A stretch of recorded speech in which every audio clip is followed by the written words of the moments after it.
What's going on, everybody? Welcome to another show from Boys to Men. I'm your host, Terry, Mr. King, and I got the truth in the building today, man. This girl, she does a little bit of everything. She's a fitness guru. She's a musical guru. She's a life guru. She's a editing guru. Damn, she just a guru all around. Great person to be around. Great person to learn from. And I'm glad I got her on here finally. Yeah, it's finally hard trying to, I know you're schedule it. Yeah, schedule little hell. We're here. Yeah, but I'm gonna allow her to introduce herself because look, she actually don't need no introduction. You're based from Pensacola, but I'm gonna let her introduce herself. My name is Faithe with an E. That's Faithe. Yes. I'm an artist, a producer, singer, songwriter, musician, photographer, videographer, sports performance coach, personal training. That's my list right there. I told y'all she does a little bit of everything. She's a guru, Educated, degreed, a guru. I had to put it add extra roo to the. Oh yeah, but Faith, give them a little bit about your backstory, man, because well, I was born and raised here in Pensacola, Florida. Been spending all 23 of my years here. Went to Brown Bars Middle School, West Florida High School, and then I came on to UWF for college. Played basketball all 4 years here. Kind of got involved on campus by doing my music, and I became a Zeta, part of a Zeta Phi Beta Sorority Incorporated. Yes. What else? I picked up photography in college too, because I couldn't work. At first, I was working my first 2 years, my freshman, sophomore year, and playing basketball in school. But once my studies picked up, I had to do my clinical hours and stuff, so I didn't have time to work. So I bought a camera, just started snapping around campus for free, and then that started to pick up and take off. So that became a little thing for me. That's how I got into photography. Then it went on to videography. Once I graduated. I was a double major. I got a degree in exercise science and athletic training. And once I graduated, I started training, working with athletes, and then personal training, so working with the general population, just trying to increase awareness about fitness and your health and helping people get in shape and whatnot. So, and I'm currently pursuing my master's in exercise science right now. Yeah. Hey, she doing it. Hey. Yeah, so that's what I have going on as far as like my background. See, I told y'all she does a little bit of everything, and she's still pursuing more things on top of that. Oh, and if y'all don't know, this is a person that actually in the intro, that's her. From season 1, 2, and actually every intro you probably hear on this thing, that's her. So go give her some downloads. Go look at her stuff on YouTube, Instagram. Oh no, not Instagram. Yeah, Instagram too. But iTunes and Spotify, wherever her stuff at, find it. Yeah. Just find it. Check me out. Check her out. Hey, yeah. She the shit. Just let you know. Hey, I know y'all vibing with the music. All right, so let's get into this. Because I think the biggest thing is your music. Mm-hmm. Well, what I think it reaches so many different people, different cultures, different everywhere else is your music. Because it's such an impactful thing. Mm-hmm. So how did that all start anyway? Well, I look at music as a big part of my life. I grew up in the church. My mom and my dad both are musicians. They were ministers of music at my church, so they led the music ministry and stuff like that. They both play keyboard. They both sing. And I was always at a choir rehearsal on a Friday night growing up. In church all day from 8 o'clock to like 2 p.m. On Sundays. So that was the majority of my elementary and my middle school life. But yeah, I grew up in the church. I started playing piano when I was in like kindergarten at Pensacola Christian Academy. I went there. I played for like Pensacola. You did? Yeah, but then I stopped pursuing it after I left PCA because Yeah. Same here. Like I stopped playing piano. I stopped taking lessons when I left PCA, but I'm still playing on my own. I picked up a viola, which is kind of like a violin. Same thing. It's a smaller one. No, it's a bit bigger and the tone is deeper. So, yeah. Okay. So I picked that up in third grade. I played that all through high school. I mean, middle school and high school. So all the way up till I graduated. And so I was actually my senior year of high school. I was trying to decide on whether to go to FSU and be in the music program and play basketball somewhere. But so I had already got accepted into FSU, and I was going to FSU. Wait, what? Yeah. What? I had already planned, but I played in the All-Star game at Pensacola Sports at PSC, and Coach Yelton up here at UWF saw me, and then she brought me on right there, and I would much rather not pay for college and then to go and have to pay. So, that's how that worked out. And then I picked up, I started making beats and stuff on my laptop, using Ableton Live when I was like 15. Okay. Started on my computer, just doing stuff at home. I originally just wanted to record myself singing, but I started to like put sounds together, and I was able to put my chords on there, and so I took that and ran with it. And that's really how I got into actually making music, making songs, and releasing it. SoundCloud was my biggest thing in high school. What the hell? Yeah. And so it just carried on to college, and I was able to build a platform here using the campus, performing around campus. I sang the national anthem.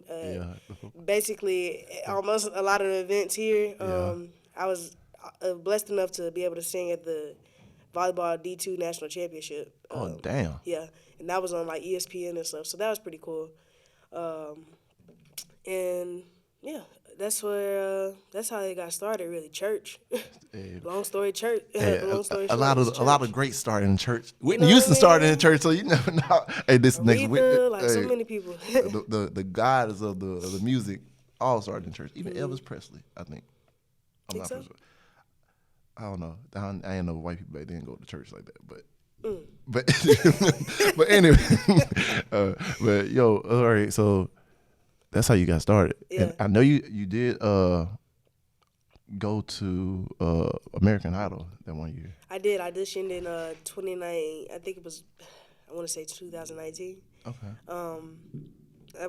Took my keyboard over to Mobile. Nobody told me they didn't have an outlet, so I couldn't even plug in my keyboard. So I was carrying that thing the whole time. Damn.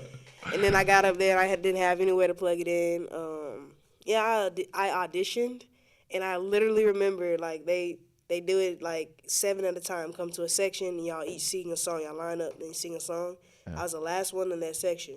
So they were pointing and talking right there. They stared at me for the longest. And they was conversing, staring at me.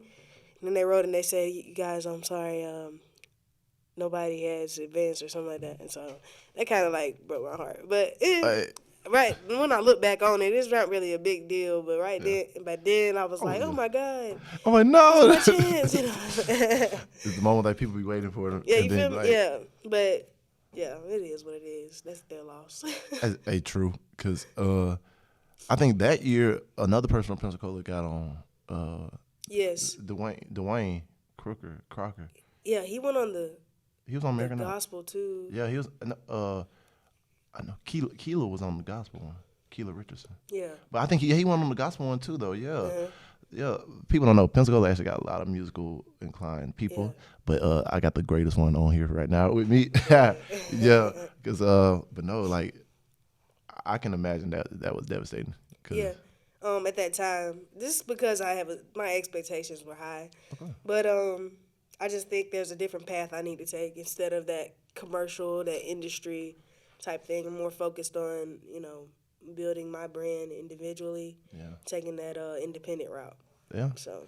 Hey, independence, where is that? I can have control over your image. Yeah, you know what I mean? Because you get in the industry, you see a lot of these people that they start one way, but then you see how they get corrupted by how they want to brand you. Yeah. Because, like, the Baby, for instance, like, he probably got some other talents or other styles of rapping, but he came up off this one style. Now, every time you listen to one of his songs, it seems like it's the same thing. And so I don't want them to be able to take the fun out of the music. You know what I mean? Because if they control what y'all want me to sound like, what y'all want me to, represent, like, no, that's not selling my soul. I don't want to do that.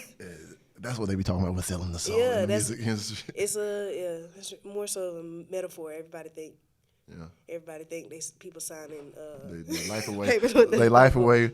But shoot. Technically it is, but So who's your biggest inspirations as far as in the music though? music, I would say, growing up, Janelle Monae was a big one. A gospel artist, of course. Mary. Oh, of course. Oh, I grew up. Hey, I everybody. had Hey. that CD player. Hey, they don't know. They don't know about that days. They don't Hey, know about hey, that. What I had, I think my sister had the purple one. I had a silver one. Mm-hmm. Think about it. It's kind of heavy to carry. You got to carry that shit in your hand and you run. But I was doing it happily, listening. I wanna go to heaven. Hey, people don't. Hey, Those are jams, but yeah. Mary. I have some classical music influence. I grew up playing that viola. Janelle Monae is one of my artistic influences because she's her own person. Yeah. And like I was talking about, she took that independent route. Instead of, trying to be what the labels wanted her to be, she kept doing her thing and she let them come to her. Yeah. Same thing with Russ. I discovered Russ on SoundCloud, way back when. And just to see his come up in the industry and how he did it himself, the independent route, he let them come to him.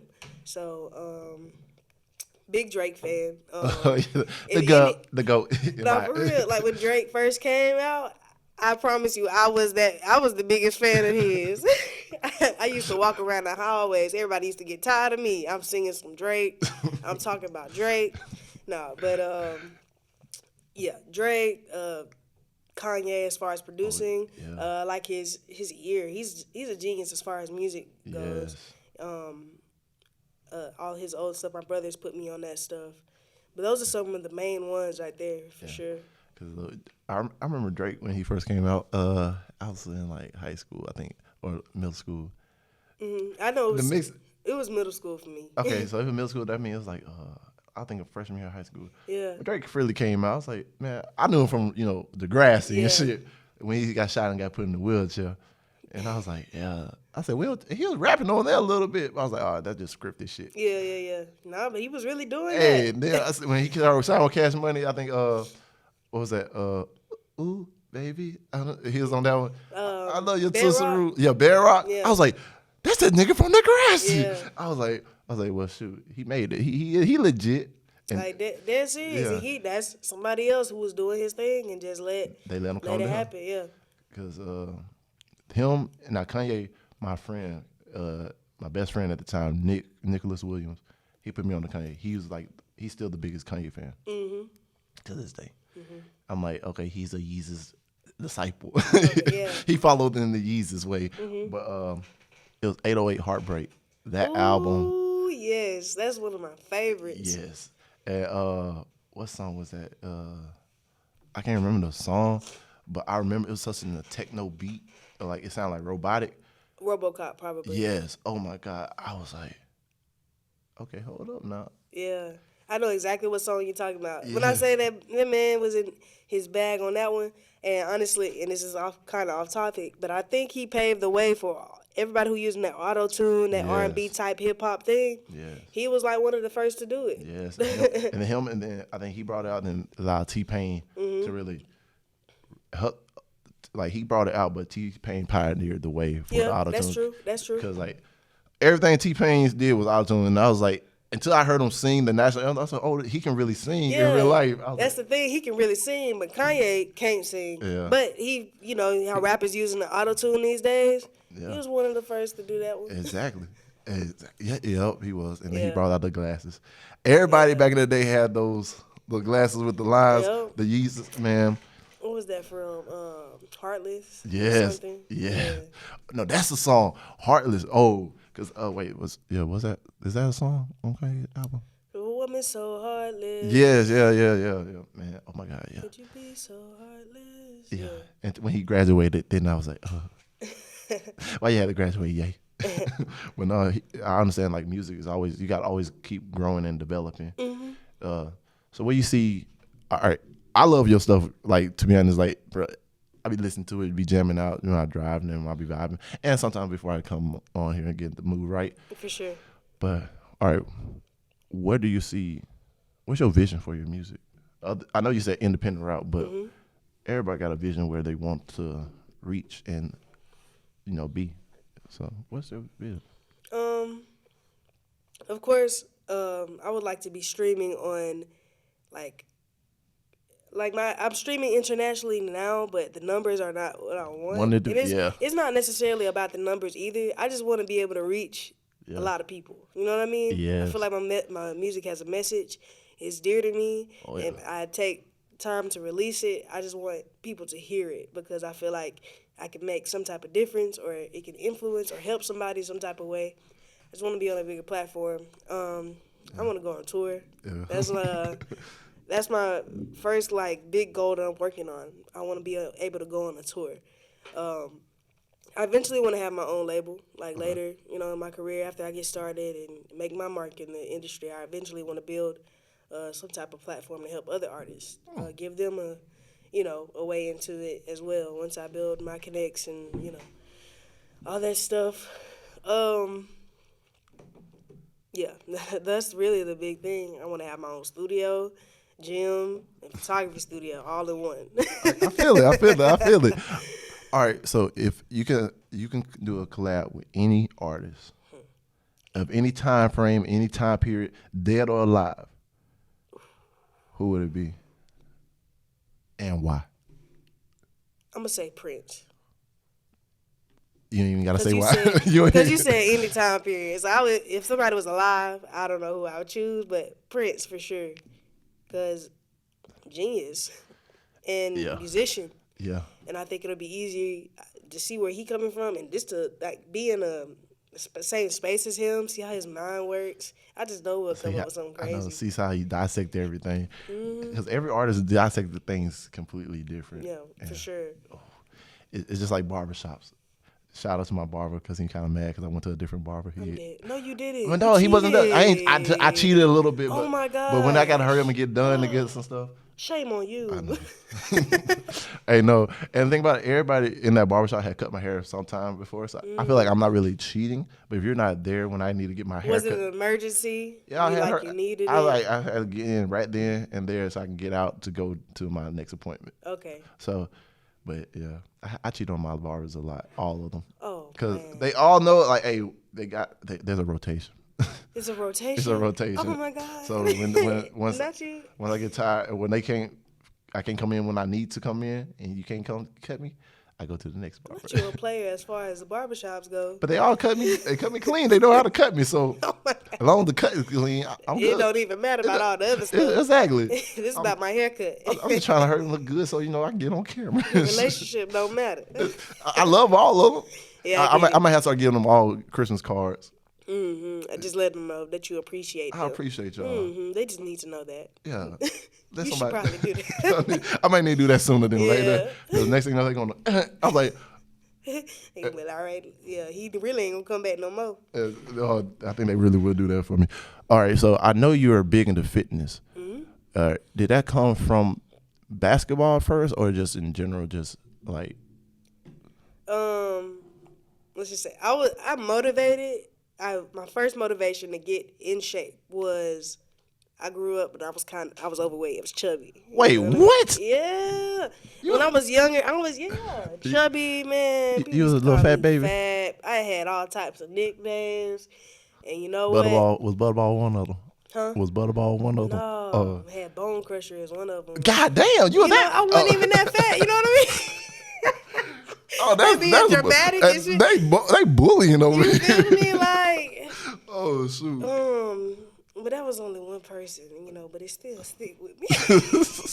Hey, he's like, look at me. Tell him, look at you now. Oh no, dead serious. Can't nobody tell me nothing right now, and I'm not even where I want to be or where I know I can be. But really, just my major was exercise science and athletic training. I learned about how important your health is really and how much control you actually have over your life and your body and how it responds to different things. So my goal now that I graduated, I just wanted to show that awareness to people who don't have that type of knowledge because people don't, although it's known what you eat really influences your body and stuff, people don't believe that. Yeah. So I'm just trying to show them look, this is a better way to live.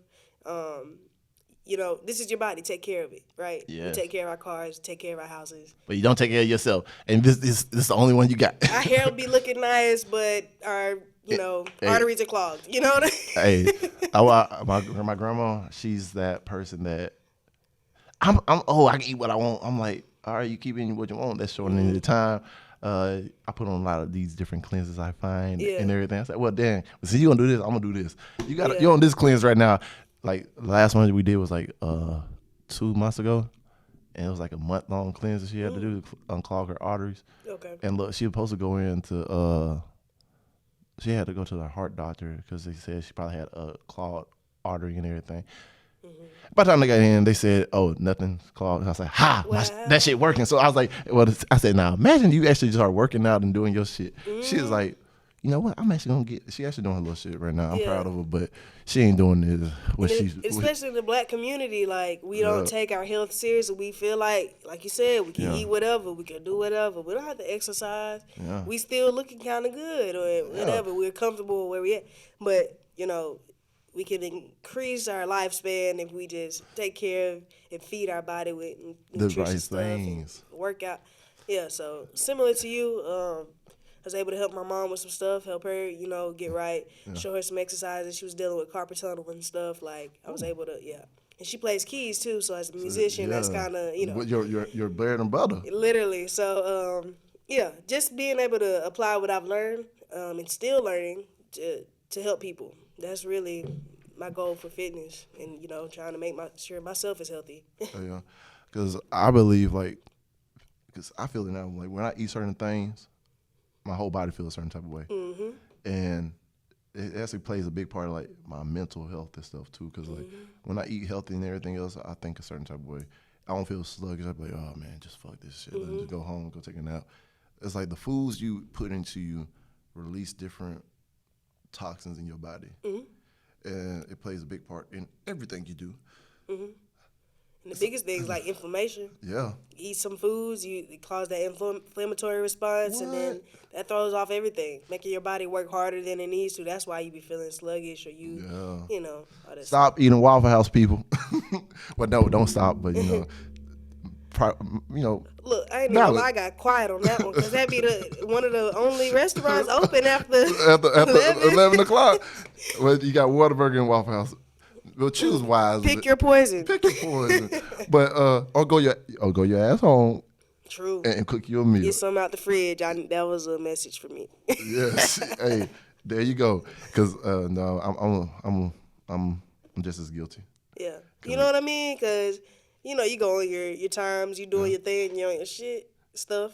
Yeah. And then you can say shit. I cuss on here. I done said damn about 5 times already in this episode.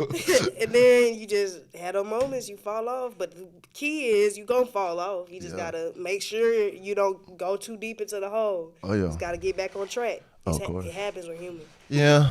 I done fell down the rabbit hole a lot. You feel me? Yeah. It's bound to happen. I'm learning. Yeah, but you know, the only part I'm upset about when I fall down the rabbit hole, I don't gain no fucking weight. Really? Yeah, my metabolism is super fucking fast. Fuck 'em. Or you be eating the right stuff? No, I be eating bad stuff, and I still. That's what I'm saying. You be trying to gain muscle, you need to eat protein. I know. Protein. I eat a lot of protein, but you know. Make sure you take your vitamins. Yeah, that part. I need to start taking my vitamins. You know. That stuff helps your body digest and absorb the correct, you know. Yeah, I'm about to say I might go back and get my Flintstone vitamins from when I was a kid. I still be taking women's little gummies.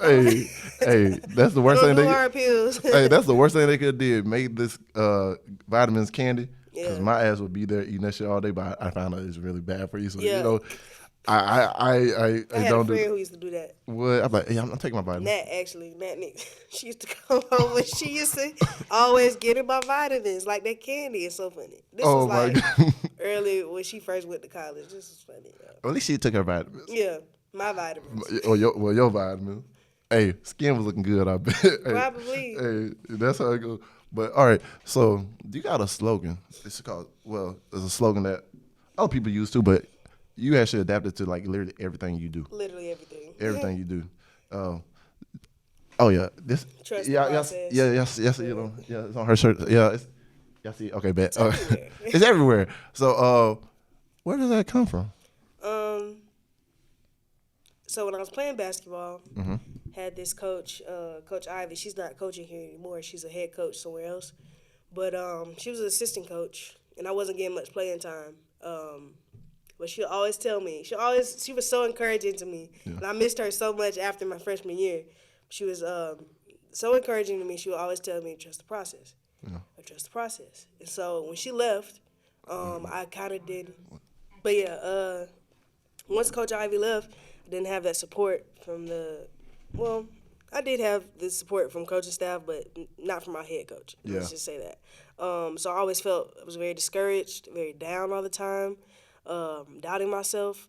And I always just kept saying in my head, trust the process, trust the process. Once I started to make progress and see, okay, so that was just a stage, a phase. Yeah. Now I'm progressing. That's where it came in, trust the process. Like, just keep, repeating it to myself. Yeah. And so I really just adopted that. And I've seen from my freshman year to my senior year just how, and that was a span of 4 years, I just saw how much it is just a process. Life itself is a process. Everything is a process. You know what I mean? If you have a goal, getting to it is the process.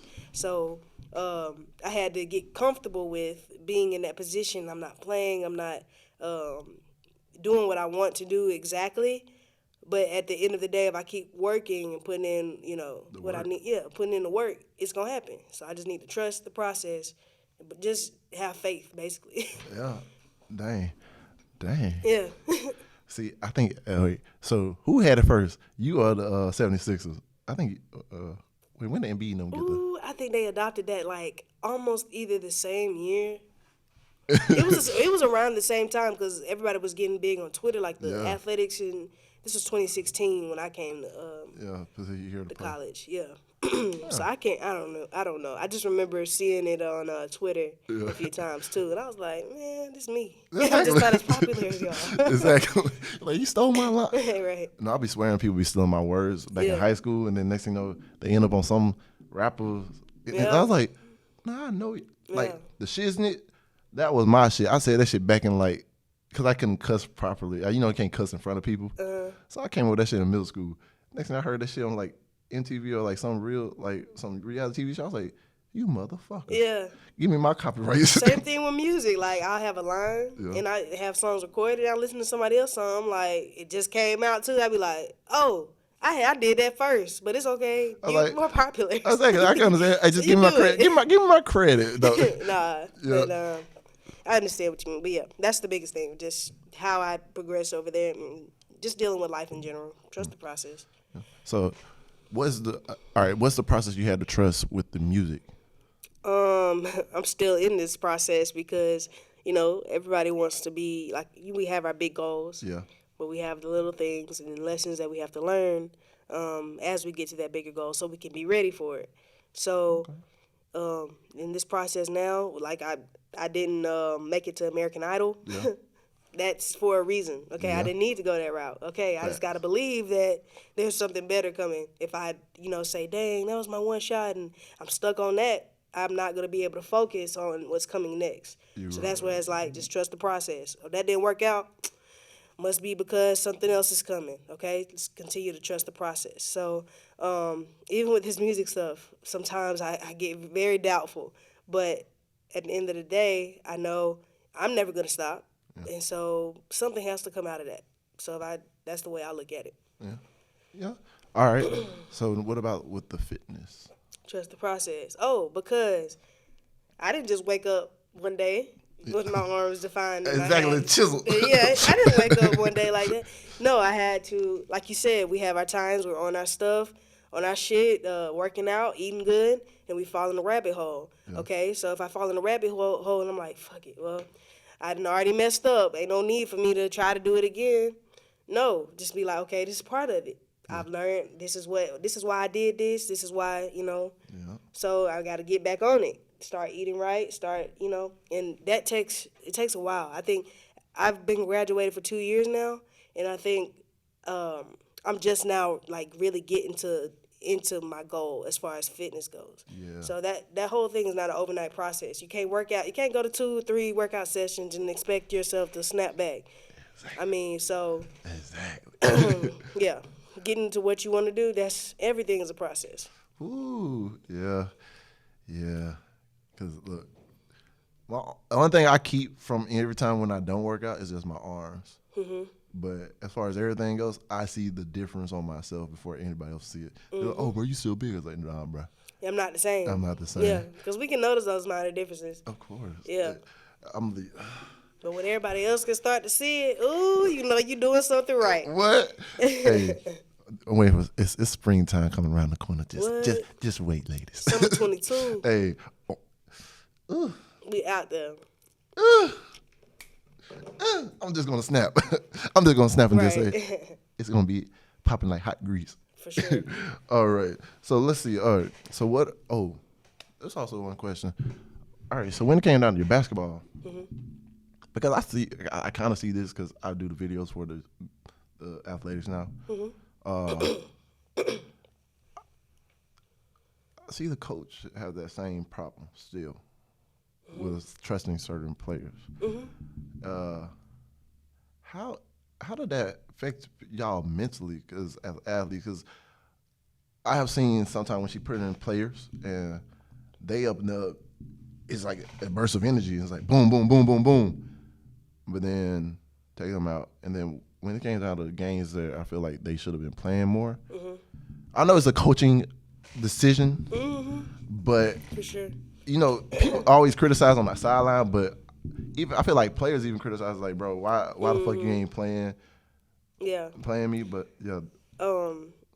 I would say me playing basketball, that was probably one of the biggest mental struggles that I had to, something mentally. That's when I really matured playing basketball. Yeah. It was tough mentally, not even gonna lie. At my junior year, I think that's when I went to counseling services, started talking to somebody, as far as, because my mental health was really declining. So, like I said, I was discouraged. I'm not getting that feedback from a coach. I was feeling like, dang, why am I even here? Yeah. You know what I mean? So, and I had other stuff going on with school, life, all that stuff. So that's when I decided to reach out to the counseling services and actually take an appointment with one of their therapists, and just to have somebody to talk to. Yeah. So my junior and senior year, I was going to talk to a therapist, even during basketball season and stuff like that.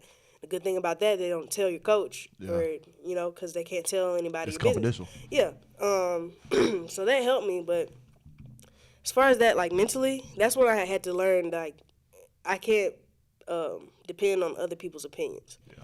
Although it's hard for me to accept and learn that lesson during it, I know for sure after I graduated, I look back on it, just reminiscing on that whole experience. And I just depended too much on her opinion. I was looking for too much feedback, although it would have been nice. That's what you expect from coaches. A coach. But that just taught me a life lesson. Like, sometimes you're not going to get the support from people that you're looking for. Yeah. But you still got to know who you are, believe in yourself and do what you do. You can't let that stop you. So many times I wanted to quit. My freshman year, I thought they were going to kick me off because she didn't play me, so why would you bring me back? But she brought me back. Sophomore year, I wanted to quit because they brought in a whole nother point guard, and I almost didn't get, I felt like I didn't get a chance. Every year I just said I wanted to quit, but I never did because I had my people at home saying, Faithe, you can't let somebody take your love away from the game, you know what I mean? Yeah. I'm like, yeah, you know what? Can't give them that type of power over me. You know what I mean? Yeah. I've been doing this, and I'm going to prove them wrong. I'm never one to quit anyway. But just it was in my mind. You know what? I don't have to deal with this. I got my music. I'm smart. I got my academic scholarships. Like, I really don't need this. But I stayed just to prove something to myself. Yeah. Really. And so, yeah, that was tough mentally, but I would say it taught me one of the biggest lessons, like, believe in yourself, because nobody else, in some cases, nobody else will, and you'll just have to be your own support, your own cheerleader, your own coach. Yeah. So. Yeah. Because I talked to a lot of the players, past players, and all the stories kind of the same, so that's why I was like. Yeah. So I was like. Yeah. Yeah. Yeah, we can go on and on about that, but that's what I had to say about that. I can feel you on that one. Yeah. We can leave that right there. And if you catch our drift, you just caught it. Yeah. Yeah. Cause I'm gonna just say that. All right. So, what are some things that have shaped your life? Like I know it could bad things happen to us and it shape us, and it's like it shape us. How do I put it? At the moment, it's like full of negative. But later on, you use it after you heal and become like a positive. Yeah. So, what are some things that shaped your life? As far as in my childhood, I would just say being raised by a single mom with my two older brothers. Okay. Just seeing her work ethic and how she had to move to provide for us three, and what it took just for us to be able to survive. Facts. Acknowledging that work ethic. My grandmother, she small town girl, raised on a farm, and she came to Pensacola, and she was able to open up her own business as far as a assisted living facility. And my grandma's 75, and she's still running this assisted living facility. What the? Yes. Hey, go on, Granny. That's what I'm saying. Like, she's taking care of people who are younger than her, which I think is a mad flex. Yeah. So, just seeing that process of that coming up, learning about my family history and some of the things that we've overcame, just to be where we are, and we're not even done yet. You know what I mean? So, those are some big things. Basketball, of course, was one of the bigger ones as far as in my adult life that taught me, Is that still considered adolescence in college? I think you're an adult at that. Well, I think you're in the transition. Okay, yeah, transitioning into adult. I feel like in college you're still just trying to find your way. Because like this is time you're finding you versus someone else telling you how you're supposed to be. So I feel like until you like really graduate or like to like 25 or so, you're still adolescent. Okay. That's in my opinion. Oh Lord, okay. That's in my opinion. You still in your I can only imagine what adult life gonna be when I turn 25. Hey, oh my God. Hey, your insurance rate go down. Oh yeah. That's a good thing. But then I had to start paying for my own medical insurance, right? Yeah. Yeah, thank God for the VA. Always something. Yeah. Thank God for the military, because I don't got to do that no more. Oh, Jesus. The pandemic. Oh yeah. That really so many things happened just right after the pandemic hit, within like that 5-month span probably. I was dealing with mental health, everything that I knew. I hadn't graduated yet, but I was graduating that semester. I think everything shut down in March of 2020. Yeah. And we just had finished basketball, but literally they shut down everything on campus, and it was almost like my whole life was gone. Because, like everything that I did was centered on this campus. So at this time, so I depended so much on my social life, all this stuff on UWF, and it shut down out of nowhere. So I started making music like crazy. Wasn't sleeping some nights, Dang. And that caught up to me as far as my mental health and being anxious and all that stuff and being depressed. And that time taught me a lot. I had an issue with a close friend of mine. Tried me on some very inappropriate stuff. Like sexual type stuff. It was just like, and it came out of nowhere. I didn't know how to deal with that either, and that put me in a position where, it took me to a place mentally. I didn't tell anybody, but that really messed with me mentally, and so I learned a lot from that. Bouncing back from that. I even I admitted myself into Lakeview because I could not go to sleep. I could not go to sleep. I didn't know what else to do. So I voluntarily took myself to Lakeview, and I stayed there for about 3 days, just till I was able to calm down. They gave me some stuff to sleep and stuff like that. But yeah, that experience shaped me. Even when I was in the facility at Lakeview, I met this little girl. She was like 11 or 12. I think I was 21 around this time. Yeah, 2022. Yeah. So she was singing. She's a singer and all that stuff. And we was at this round table. We're making crafts. We made what's it called?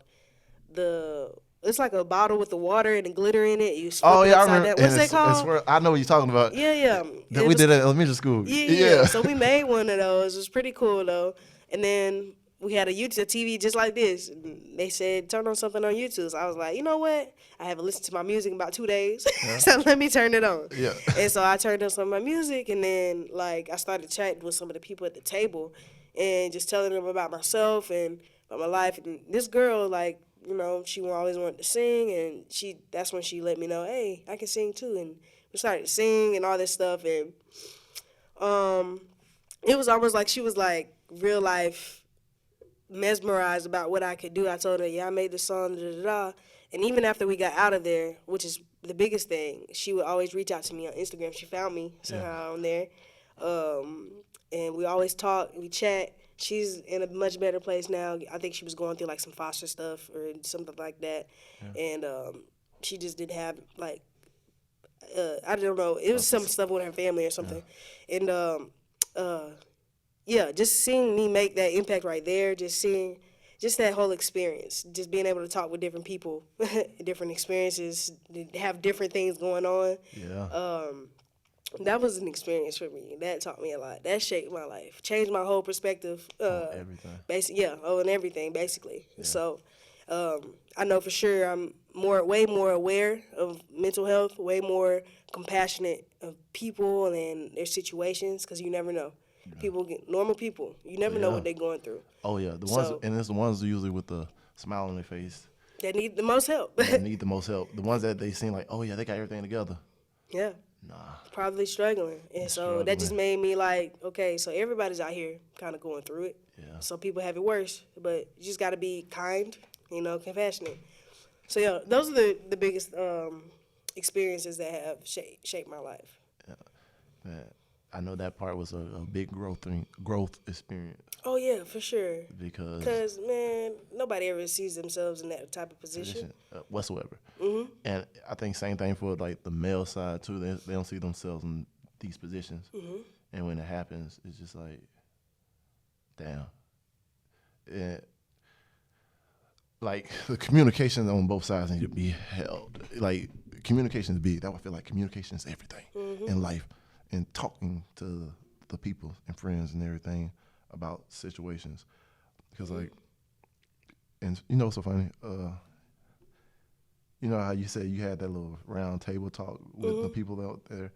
That's what I had in jail, and it was during the Bible study at jail. So we were sitting down, we were just talking. You know, everybody seemed like they want to come up and talk to me. I don't know why they want to talk to me, because like because you stand out. You like you don't have to. You look like you're not supposed to be there. Yeah, that's what it was.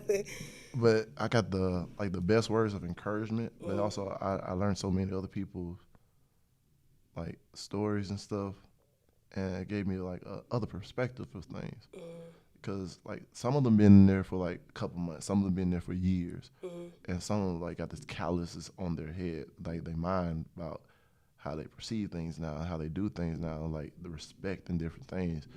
But sitting down, talk to them, you hear like the things they going through, like while they're in jail for, and you were like, dang, they wasn't really acting out like that because of this, because they was going through like some type of depression, some type of stuff. Yeah. Like this one guy, he had lost his son. One of the friends, they were playing with a gun and shot him, and his son was actually like he played at PHS or something. Great athlete. I think he's talking about Yard had scholarship offers and everything else too. And I think he just went in a downward spiral and everything. And like he's like, man, yeah, I just started using drugs because I didn't know how to cope. And I couldn't imagine that, because I started thinking like, I remember when I first went to jail, like 2-3 days later, I had a court hearing for custody of my son. And my son had to look at me in handcuffs, and my old karate teacher looking at me in handcuffs. My mom and my grandma's first time seeing me, like from like 2 or 3 days after I got arrested. And that just it broke me, because I'm just thinking like, bro, I can just imagine like losing the ability to actually see my son or touch my son, which I kind of felt at that moment, because my son actually was trying to walk up towards me and give me a hug, and the cops wouldn't let him come near me. So it was just like, I had to do a lot of self-reflecting because I look back at it, all cutting down from communication and like mental state on every aspect because how I may experience something is not how someone else could experience something. So after learning that, I was like, man, how I may perceive things is not the same way. So let me go figure out like what's going on with me so I can come to a better perspective so I won't be in this position no more. Because it ain't just that position didn't just hurt me, hurt everybody around you. And you don't see that at first, but that's why I say your choices you make in life is really, it's not just your choice. It's a choice that's going to affect everybody else, like friendships, it affects relationships, family, and everything else too. And like the way people look at you now. So like I had to do a lot of soul searching and everything. Sometimes, as unfortunate as it seems, that's the position that God puts us in because He is trying to tell us something. Yeah, he had and it was a humbling experience. Yeah, because for sure. Cause I'm gonna tell you, I ain't telling nobody else this, cause I found out like a couple of weeks or a month ago. Cause like this is one girl that I hooked up with like when I first came back from military. Like we hooked up, blah blah. I see her at the party still. She still dance. We still talking and everything else too. But you know, you always after you get like more mature and wise, you start seeing like something ain't right. So I talked to her and everything else too. Like what time we hooked up and everything. She was like, "Nah, I don't think it's because." I was like, "What you mean?" She was like, "See, before you got there, I was drinking and everything, and I wasn't in my right state of mind." I was like, "I didn't know that." I popped up next afterwards. We played the Wii and everything. You said you want to watch a movie, blah blah blah. We hooked up and found out she left school for that, and that made me feel like shit. I was like, "Dang." Me thinking like, bro, this is just we hooking up and everything else too, not knowing that she was already under the influence of stuff. And turn around now, I feel like she just stopped going to school. I affected her life in a way that shouldn't have been affected. And I was like, I felt like shit.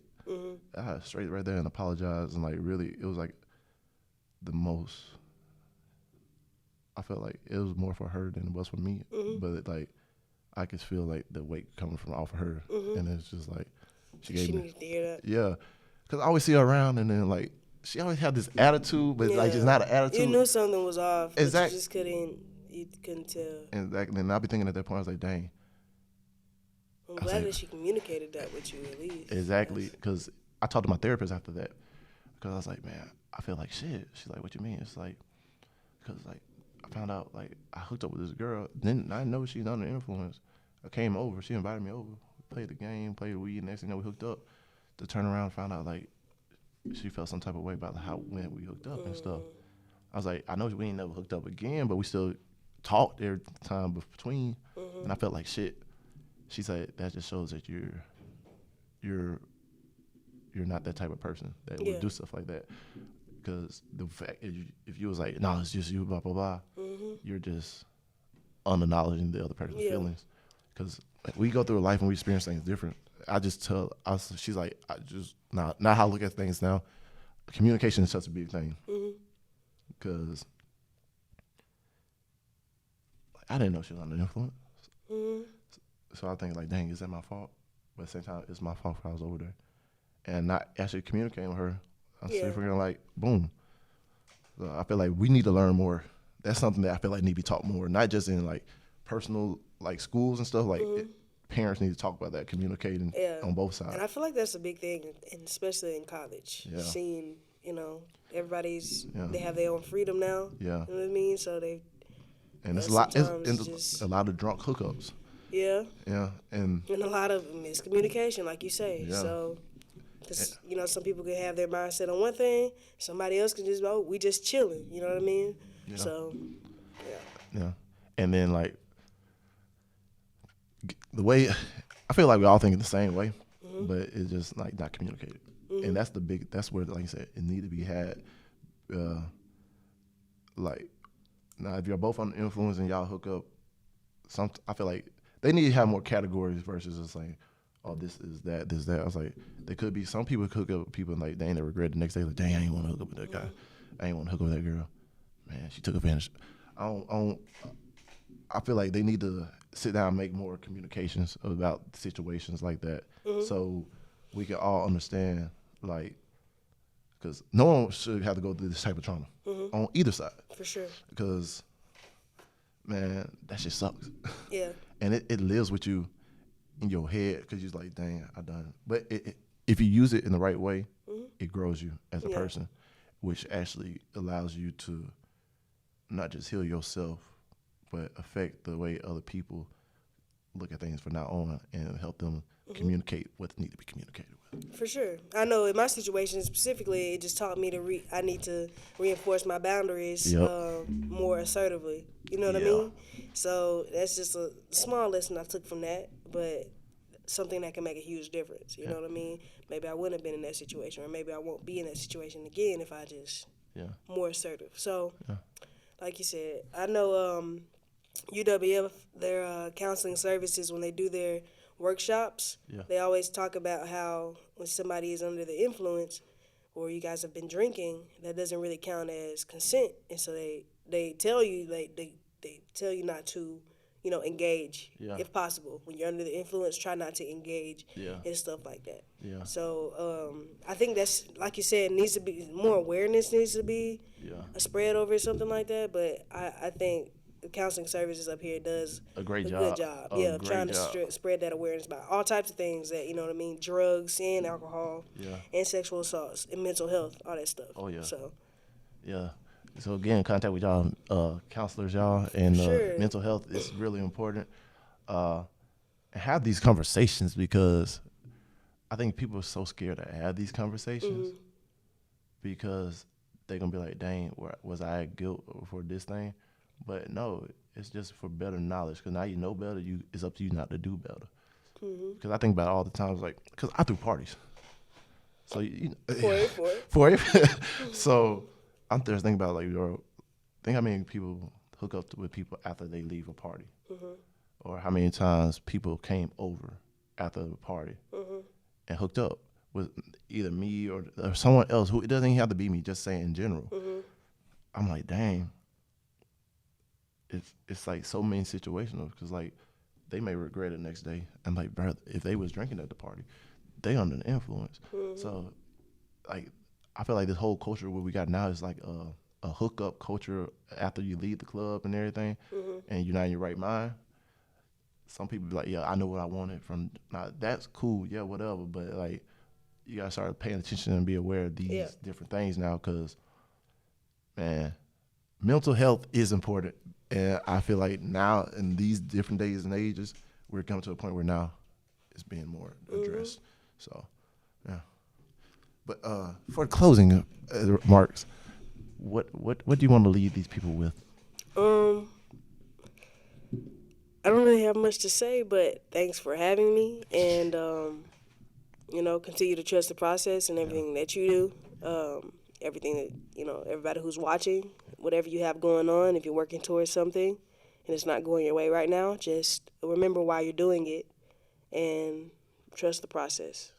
You're going to fail more than you are going to succeed. That's just part of it. So just trust the process, and be on the lookout for my ASICS music video. That's coming out soon. I'm still waiting on seeing a piece of it, but I'm being patient, trusting the process. Yes. And, new music coming soon. Just getting my life together real quick. Yes, sir. So, thanks for having me. Oh, thank you. I want to actually thank you again for coming on, just to share with your story and everything, and your process that you're trusting and everything. And I just want to thank you for just for everything, your music and all, because look, if it wasn't for your music, I would not have no intro. Well, I'm honored that you're using it for your intro. What? Yeah. Oh, yeah, because look, y'all understand, when I hear your music, I get my, I flashback over my life. So if music can make me flashback over my life, that means some good damn music. Yeah. Hey, okay. not a lot of music can make people flashback. So y'all check her out. Go check her out, especially if you're in local and surrounding areas. Especially, hey, I'm gonna tell y'all the song right now, 850, man. It represents all of us. Yeah. Yeah. Homegrown. Homegrown, baby, homegrown. But all right, for my closing remarks, I want to say, communicate, y'all. trust the process, and have these conversations that are hard to have because it's better for both parties to mature in both ways. Yeah. It brings more awareness. More awareness. Let's start being more aware, y'all. And like I always say, dream big dreams because small dreams have a little magic. And how big would you dream if you know you couldn't have failed? So I love y'all. Thank y'all. Thank Faithe again. Peace, love, and happiness. We out. 100.